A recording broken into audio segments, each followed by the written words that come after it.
Hi, my name is Sam Johnson and I am a voice teacher. Today I will be reacting to and analyzing Fleet Foxes performing Helplessness Blues. He's one of my favorite singers. I sang the song in my senior recital and I'm probably never going to post the video of it. But I love this song. I love Fleet Foxes. I was raised up believing I was somehow unique, like a snowflake, distinct among snowflakes, unique in each way it can see. Okay, so first off, I just love the setup. Like singing in this big room, the acoustics of it, the reverb, the natural reverb is gorgeous. I also love that I can hear that he's singing live. Some of the things that I like about that include not being on pitch all the time, especially since he's just playing with a guitar. If he was with a bunch of instruments that are tuned perfectly, so computer tuned instruments, then you start hearing weird pitch things if you don't have any tuning on a voice. Because he is singing with a guitar that is tuned well, I'm sure, but it's not perfect. Like, you just can't get an acoustic instrument to be perfect in the same way that you can get a computer instrument to be perfect.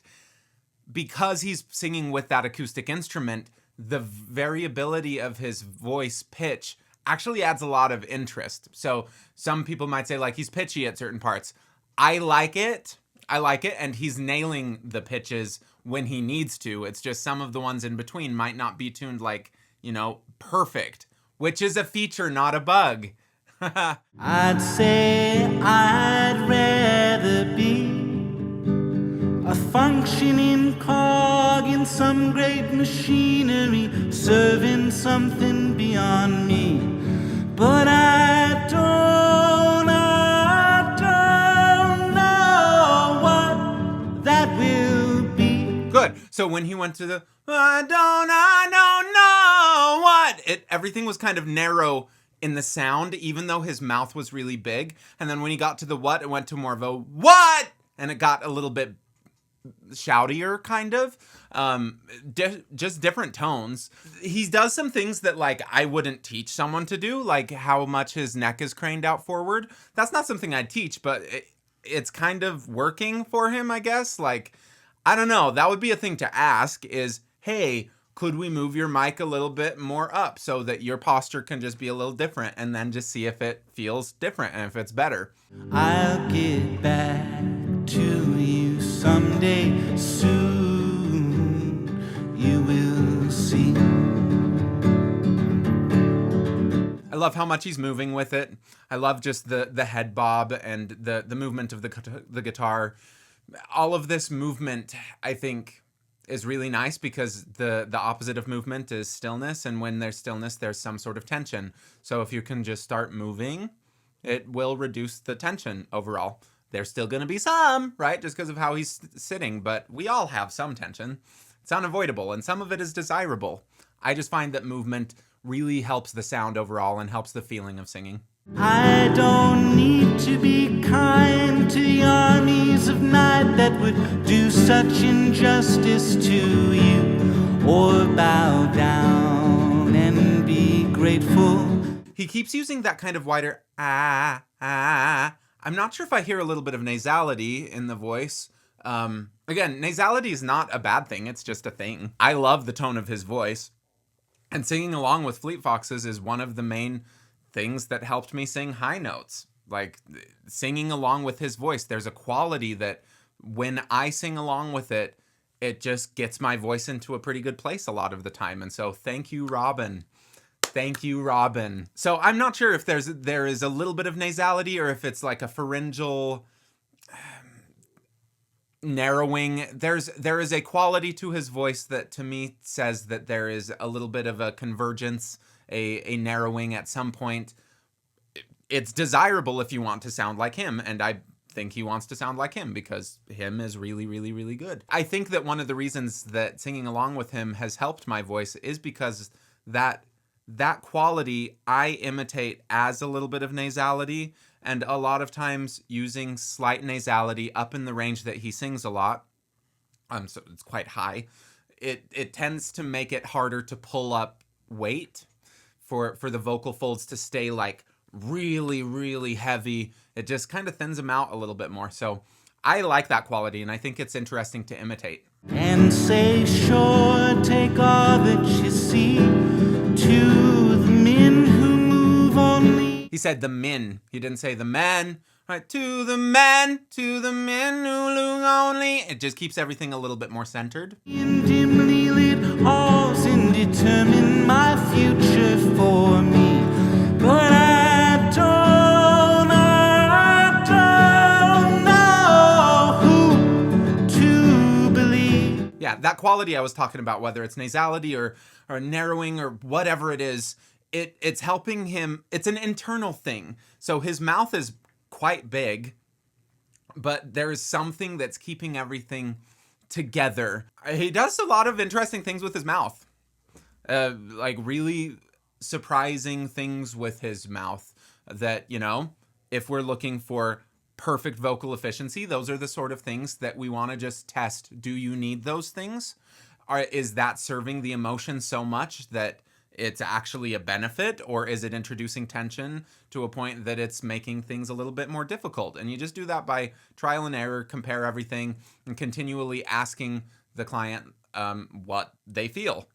Get them to describe it for themselves. If they say things like, this feels good, or this was easier, then woohoo, that's exactly right. So being a good voice teacher a lot of the time is just kind of running an experiment and then getting the person who's in front of you to say the results and then see if they can repeat the results. And the more that you kind of do that, you at least get to know a lot of different qualities of the voice and things that you're capable of doing, even if you don't choose to do all those things all the time.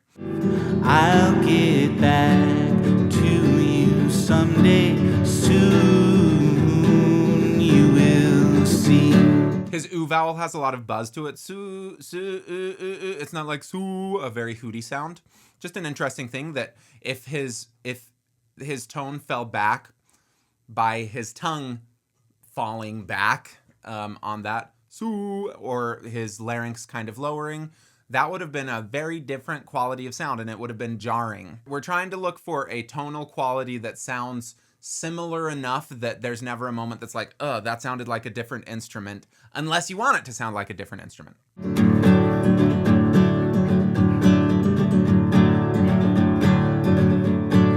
If I know only one thing, it's that everything that I see. Yeah, so like his mouth shape, if I wasn't hearing him, I would assume it might be more of a but there's a there's that little narrowing quality. I don't know exactly how he's doing it. I don't have any idea, but doing that gives you control to move your mouth in a lot of different ways for emotive purposes, which, you know, that's the whole point. We want to communicate and we want to emote. If we're not feeling things and showing it, then it's very difficult for the audience to feel things. And I know you will keep me on the show. Good. So on that phrase, I would have if he was in front of me singing it, asking for feedback, I would have asked for the you to just be a little bit more open, a little bit more drop jaw. But it's interesting how he started that phrase, because he started with more of an almost. It was so close to an It wasn't complete 100% nasal. There was a little bit of and I know you. But because he went to that you, it just got a little bit tighter. So if we approach it the different way, a little bit more open, and I know you will keep. Just a different quality. It feels way easier for me.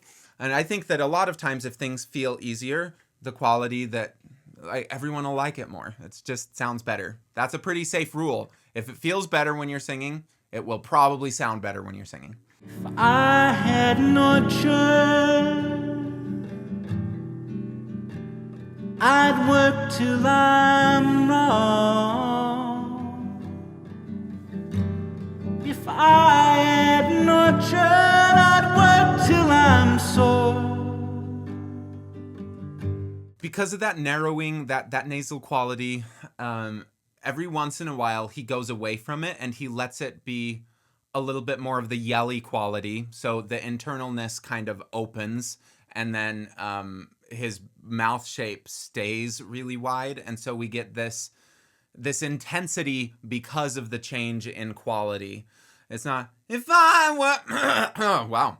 If I had an orchard, I'd work till I'm sore. If I had an orchard, I'd work till... There are those little moments that sound just a little bit shoutier, which I perceive as intensity, which is a musical thing. Like, it's important. Sometimes we want to watch out because we don't want to be in that place all the time because it's usually harder. Usually. All of this is so variable, and what I'm doing, like, is just making a lot of assumptions, educated guesses, and some of them are probably totally off, but that's great. I'm happy to be off a lot of the time, as long as the person who's in front of me is like, this feels better. Actually, Sam, you were totally wrong. That didn't feel good at all. I'm like, cool, let's try something else out. And I think that to be a good teacher, you have to be willing to say you can be wrong. Who would have thought? And I could wait tables while you ran the store. Gold hair in the sunlight. His tongue is so high. Lie. It's not law. You can just see my tongue. That's one of the things that's really contributing for the quality of sound he gets, rather than making it more shouty. You can generally open your mouth a little bit more if you have that tongue in more of that high, closer to an E or an position. But I think sometimes with him, because it's so high, it seals off on the top. Like it touches the roof of his mouth and probably makes moments that there are more of the pure nasal NG. My light in the dawn. If I had an orchard, I'd work till I'm so. There's another moment it went just a little bit broader. Still lovely, really intense. If I had an orchard, I'd work till I'm sore. I love how gentle this version is. The recorded version, the album version, is just a little bit more driven because it's got the full band and everything. Because he's just by himself, he's able to really pull it back and play with some of these more gentle dynamics. And also with kind of just the tempo. I don't know if it's the exact same tempo. Some of it feels slower to me, but maybe I'm just perceiving it as slower because of that more gentle quality. But it's nice to hear his voice use all of these different colors and not be colored by processing. It sounds like a human voice, unadulterated to me.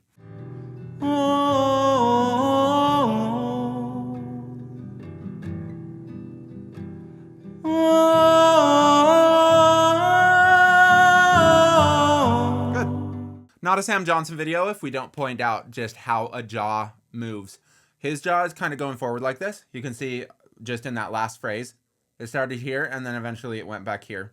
That's another thing that I would just ask to experiment with. See if can you make the same sound while the jaw is just hanging down like this. A lot of times when this happens, you can do this as an experiment on yourself and see if I'm talking crap or not. If you put your hands here and bite down, you'll probably feel a muscle pop out, your masseter. If you kind of move your jaw forward, similar to what he did, you'll probably feel a little bit of activity there. Then if you just think about this as being a hinge and it comes straight down, then your job is to relax this muscle to open the mouth.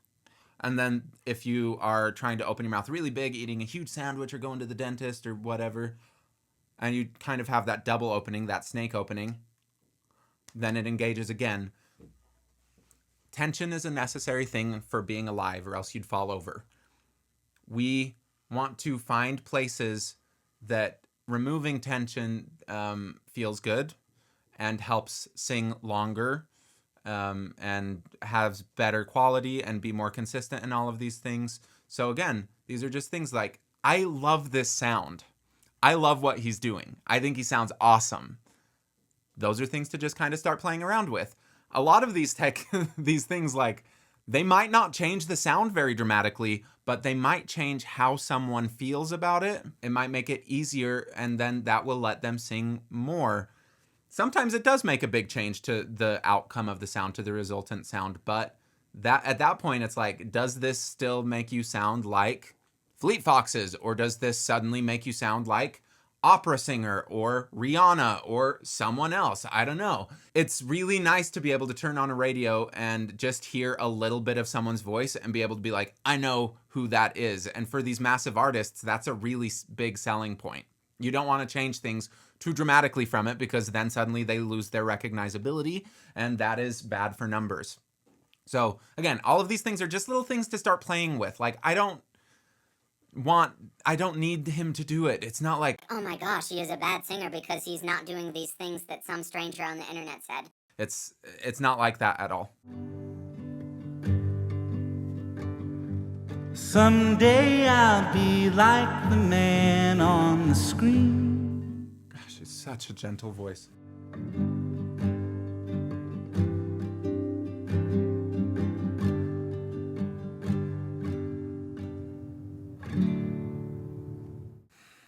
He's great. I love it. I love it. I love it. I love it. I want to see him sing live more, because I like that. I like him. I love these songs. If you haven't listened to much Fleet Foxes, highly recommend Fleet Foxes. Go look into his story. It's very interesting, you know, having a successful band and then dropping everything and going to get a degree in music because, like, you want to.